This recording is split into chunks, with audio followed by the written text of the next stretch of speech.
Hello दोस्तों, नमस्कार। मैं पहाड़ी ममता पिथौरागढ़ से आप सबका स्वागत करती हूँ। प्यार बड़ा नमस्कार। अभी मैं आई हूँ दिव्य ज्योति संस्थान। यहाँ रामलीला फील्ड में बहुत अच्छा भागवत हो रहा है, तो मेरे साथ आई हैं दीपिका जी। दीपिका जी, आप थोड़ा बताइए इसके बारे में। नमस्कार। रामलीला ग्राउंड में हमारे दिव्य ज्योति जागृति संस्था का भागवत कथा लगी हुई है, तो मैं सभी भक्तजनों से, सभी नगरवासियों से आप आइए भागवत कथा में और सुंदर सी भागवत कथा सुनिए और औरों को भी लेके आइए और इस हमारे सनातन धर्म को आगे बढ़ाने में सब लोग सहयोग करिए। धन्यवाद। और चलो आप ही को उड़ा देते हैं, आप इतना अच्छा काम। और यहाँ पर पूरी कॉफी भी यहाँ पर सम्मिलित होने का अवसर मिला। अभी पूर्ण शरीर संगठन की तरफ से हमारी तब तक हम उससे कैसी हो, खाली हम तो मान के भक्ति कर रहे हैं, जान के थोड़ी कर रहे हैं। तो कलश यात्रा में बिल्कुल नहीं पहचाना। पहचाना बिजी थी, मैं भी बोल नहीं पाई। आज बोलने का मौका मिल रहा है। यही महाराज जी का संदेश है। महाराज जी कहते हैं ईश्वर को मान के नहीं, जान कर उसकी भक्ति का, यही चाहिए है ना, यही है। ये सिलौली कराता है, ठीक है। संस्थान एक आध्यात्मिक संस्था है। यहाँ पर ईश्वर को दिखाया जाता है, उसका दर्शन साक्षात्कार कराया जा सकता है ना। ईश्वर मानने का विषय नहीं है, जानने का विषय है। सही है। तो आप भी आओ, अपने जीवन का कल्याण करो, उसकी शाश्वत भक्ति करो। यही है महाराज जी का सूक्ष्म संदेश। लंबा चौड़ा बोलूंगी तो बहुत लंबा, उतना समय नहीं है, समय अभाव कभी।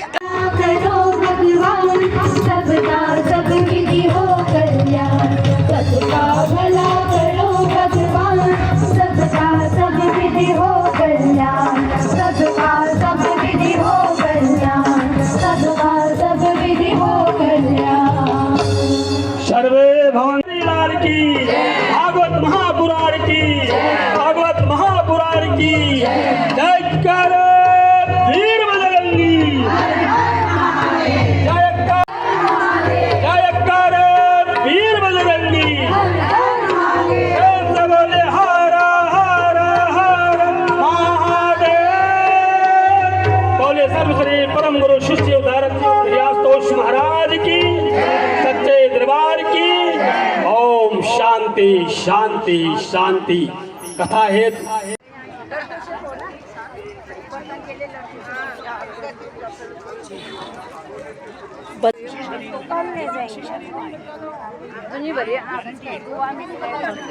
प्रभु ही दिखाएंगे ना। ये सत्संग के माध्यम से आप क्या कहते हैं, अपने अंदर जानने की कोशिश करेंगे, इस मार्ग में बढ़ेंगे तो फिर ईश्वर से मिलना है ना। जब अभी हमने आपको देख लिया है, जब देखेंगे तो अभी तो पहचानेंगे ना।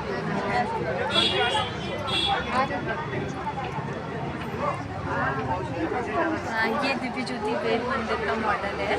इसमें मतलब महाराज जी के द्वारा, जैसे आप सभी जगह देख रहे होंगे, अलग अलग प्रकल्प है, तो ये भी उसी के अंतर्गत एक है दिव्य ज्योति वेद मंदिर। मतलब जिसके अंतर्गत जो उसके लिए जो दीदी ने कथा में जिसका बताया कि वो ब्रह्म ज्ञान, जब हम उस ईश्वर का साक्षात्कार अपने अंदर करते हैं तो फिर वो भर्गो ज्योति जब हमारे भीतर प्रकट होती है, हम उसकी ध्यान साधना करते हैं, तब जाकर के वो ऊर्जा हमारे अंदर भी प्रकट होती है। मतलब हमारे माइंड में होता है कि जब हम बहुत अच्छे हो जाएंगे, शुद्ध हो जाएंगे, तब हमें भगवान का दर्शन होगा। लेकिन जब अच्छे माहौल में ही नहीं जाएंगे तो अच्छी बातें अंदर कैसे होती है। पहले है कि उसका सानिध्य मिले, भगवान का हमें सानिध्य मिले, जुड़ेंगे, वो वाइब्रेशंस हम भी फील करेंगे, तब जाकर के हम अच्छे होंगे। तो वही ब्रह्म ज्ञान से प्रारंभ करके उसकी ध्यान साधना करके, जैसा हमारे ऋषि मुनि करते थे कि हमारे ऋषि मुनियों को क्या ऐसा मिला कि वो एक कुटिया के भीतर, जहाँ बाहर से कोई ज्योति वो नहीं जलाते थे, कुटिया के भीतर बैठ के अंधेरे में ही, और हम देखते हैं टीवी में कि उनके पीछे से प्रकाश निकलता था, वो उनके भीतर का प्रकाश था।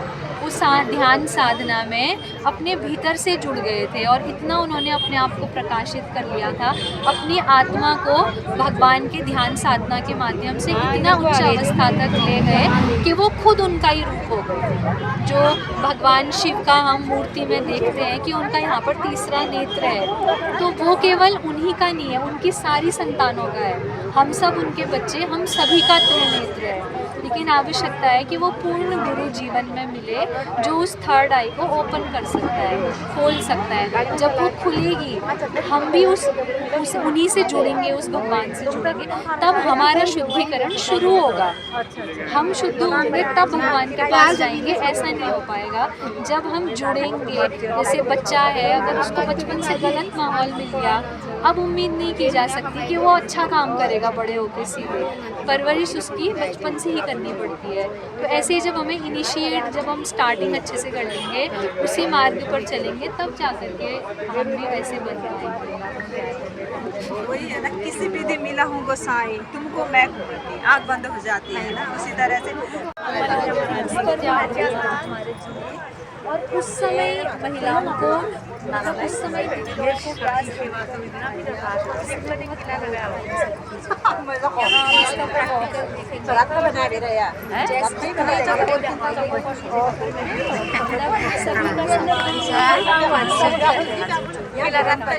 मैडम की ब्लॉग मैं भी देखती रहती हूँ।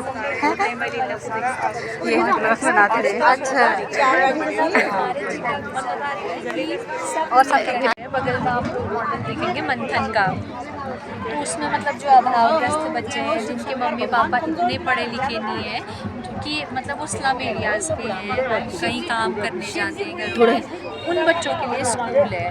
ये दिव्य ज्योति वेद मंदिर है। इसमें संस्कृत के शुद्ध मंत्रों का उच्चारण, जो भगवान श्री कृष्ण को रुद्री के मंत्र जो भगवान श्री कृष्ण को बहुत अच्छे लगते हैं, हमारे घरों में भी पूजा पाठ होने से पहले वही मंत्र उच्चारित किए जाते हैं। तो ये हमारे संस्थान में दिव्य ज्योति वेद मंदिर के अंतर्गत उन्हीं का शुद्ध उच्चारण सिखाया जाता है ऑनलाइन कक्षाओं के माध्यम से।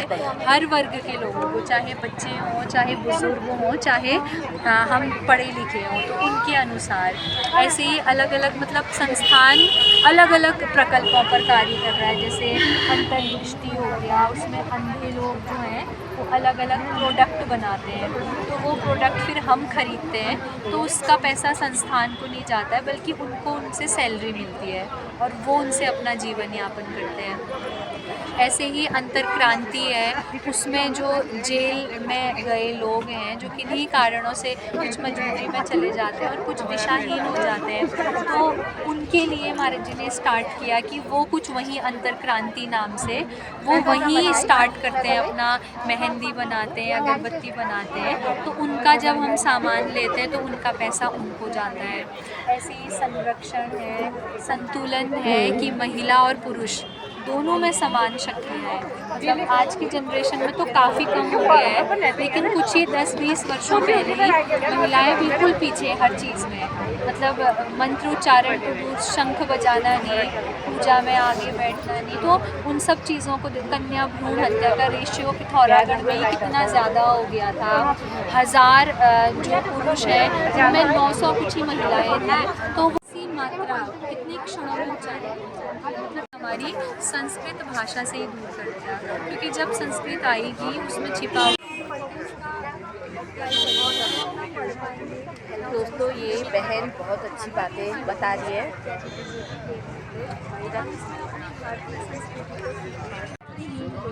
वहाँ कुछ लोग ऐसे थे जो कल रात में जैसे वहाँ गए तो बाहर निकलने को वाले वो आज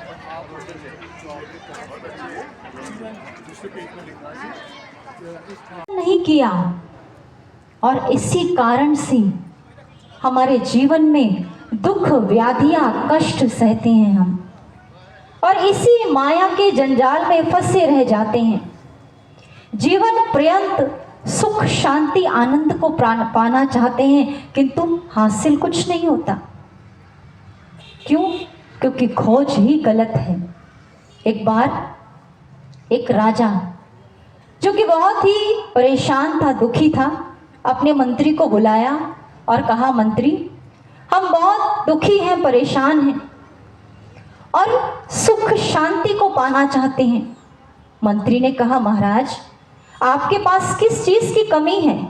धन्य धान्य है, आपकी प्रजा इतनी अच्छी है, किसी चीज की कमी नहीं है, चारों ओर आपका वैभव, आपकी ख्याति फैली हुई है, फिर किस कारण से आप दुखी हैं? राजा ने कहा, मंत्री, क्योंकि मेरा मन इस संसार की माया में नहीं लगता, सुख साधनों में नहीं लगता, नाच गानों में नहीं लगता। इसी कारण मैं दुखी हूँ, परेशान हूँ और मैं शांति को पाना चाहता हूँ। मंत्री ने जब ऐसा सुना तो मंत्री ने कहा, महाराज उसके लिए तो आपको एक युक्ति प्राप्त करनी पड़ेगी, कोई मंत्र प्राप्त करना पड़ेगा जिस कारण से आप सुख शांति आनंद को प्राप्त कर लें। आज का ब्लॉग में यहीं पर समाप्त करती हूँ। कल को नए ब्लॉग के साथ मिलूंगी। तब तक के लिए आप लोग मेरे ब्लॉग में बने रहना। नमस्कार।